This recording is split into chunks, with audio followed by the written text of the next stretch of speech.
이제 이 사건 좀 마무리를 지어보도록 하겠습니다. 먼저 변호사님께 좀 여쭤보죠.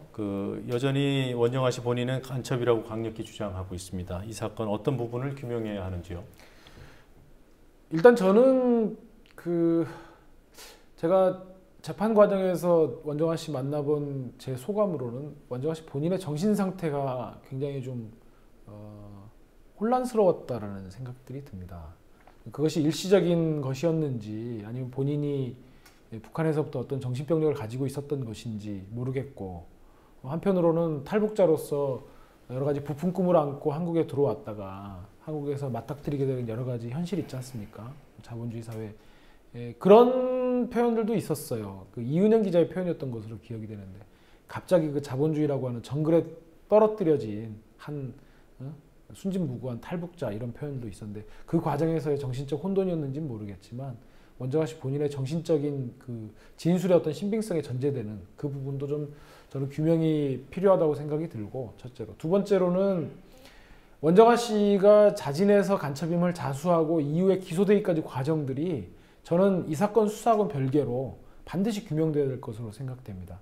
지금 현재 국가보안법 사건을 가지고 과거 변호인의 소재가 되었던 그런 불임 사건처럼 내국인을 상대로 고문하고 이런 식으로 해서 사건을 조작하는 예는 제가 봐도 그런 것은 이제 근절된 것 같습니다. 그런데 탈북자들을 상대로 해서 그러한 식으로 간첩을 조작해내는 것은 최근에 유우성 씨 사건뿐만 아니라 그 뒤에 있은 여러 가지 이경혜 씨 사건이라든지 탈북 여간첩으로 또 서울 메트로에 정보를 빼냈다고 하는 김미화 씨 사건도 있고요. 그 이후에 벌어진 여러 가지 의혹들이 굉장히 많이 있습니다.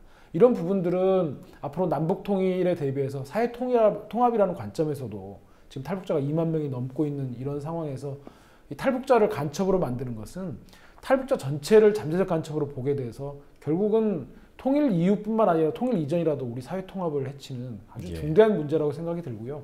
그래서 그 과정은 지금 유우성 씨 사건과는 또 다른 별개로 분명히 규명돼서 저는 특검이라든지 아니면 국회에서의 국정조사라든지 어떤 방식으로든지 지금 현재 합동신문센터에서부터 하나원 그 이후에 이르기까지의 탈북자들을 보안 용의자로 조사하는 과정 자체가 엄격하게 규명되고 이후에 이것이 제도적, 법적으로 그것들을 통제하는 절차가 반드시 필요하다는 그런 생각들이 듭니다. 예, 탈북자를 대상으로 한 그런 조사 과정, 합신센터 말씀이시겠는데, 예.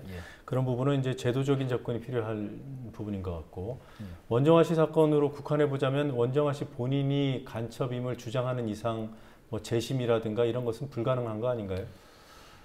지금으로서는 이제 특히 재심이 되려면 여러 가지 엄격한 요건들이 필요합니다. 이게 어쨌든 사법제도가 세 차례 이전이 될 수도 있겠습니다만 어쨌든 주어진 신급 동안 안에 심리를 다해서 확정지은 판결을 뒤집는다고 하는 것은 이제 사회 평화의 이제 근간이 되어지는 사법제도의 기본을 흔들 수 있는 것이기 때문에 우리 형사소송법도 재심에 대해서는 엄격히 한정적으로만 사유들을 열거하고 있는데요. 그 과정에서 이제 재심 사유 중에 하나로 우리가 고려해 볼 수 있는 것은 새롭고 명백한 그것이 무죄라는 어떤 그런 증거를 요하는 요건들을 조금 넓게 해석하면 원정아 본인의 현재 진술을 가지고도 법원이 의지를 갖는다면 재심 사유로 해줄 수 있을 것 같고요. 본인의 사건에 관해서는 지금 황주용 씨 사건, 황주용 대위의 사건에 관해서는 당시에 원정아 씨의 진술 자체가 가장 핵심적인 증거가 되었기 때문에 이 부분에 보면 그렇습니다. 관련 증언의 진술들이 증인의 증언이 어떤 위증죄에 해당하는 형사 판결을 받았을 것이 이제 재심 사유가 하나가 되거든요. 그렇게 되면 황주영 대위가 원정아 씨를 위증 혐의로 고소를 하고 수사기관 이 부분을 기소해서 유죄 판결을 받는다면 황주영 대위 같은 경우에도 본인의 재심 사유로 그것들을 원용할 수는 있을 것입니다. 네, 알겠습니다. 자, 허재현 기자. 네. 허 기자가 주목한 부분은 원 씨가 간첩이냐 아니냐 이 부분입니까? 아니면은 그 당시에 이루어졌던 수사의 문제점입니까? 둘 다입니다. 네. 일단 인터뷰에 응해서 해준 얘기들이 워낙 충격적이어서 저희가 그것을 앞세워서 보도를 했습니다만, 원정아 씨가 정말 간첩이었는지는 여전히 계속 의문을 품고 검증해 봐야 된다고 생각합니다. 여러 탈북자 사회들의 얘기를 들어보면 단순 정보 브로커였을 수도 있고요. 아니면 정말 원정아 씨의 주장처럼 난파 간첩일 수도 있고요. 또는 아니면 정말 이도저도 아닌 그냥 순수 탈북자인데 모든 것이 조작됐을 가능성이 이 세 가지가 전 다 존재한다고 생각을 합니다. 북한 보위부와 어떤 관계를 맺고 있다가 탈북해온 어떤 탈북자들을 제가 최근에 이제 만났는데 북한 보위부도 남한의 국정원처럼 성과가 필요하다고 합니다. 그렇기 때문에 탈북자 중국에 왔다 갔다 하는 탈북자에게 접근을 해서 아주 사소한 정보라도 괜찮으니까 뭐 하나라도 좀 달라.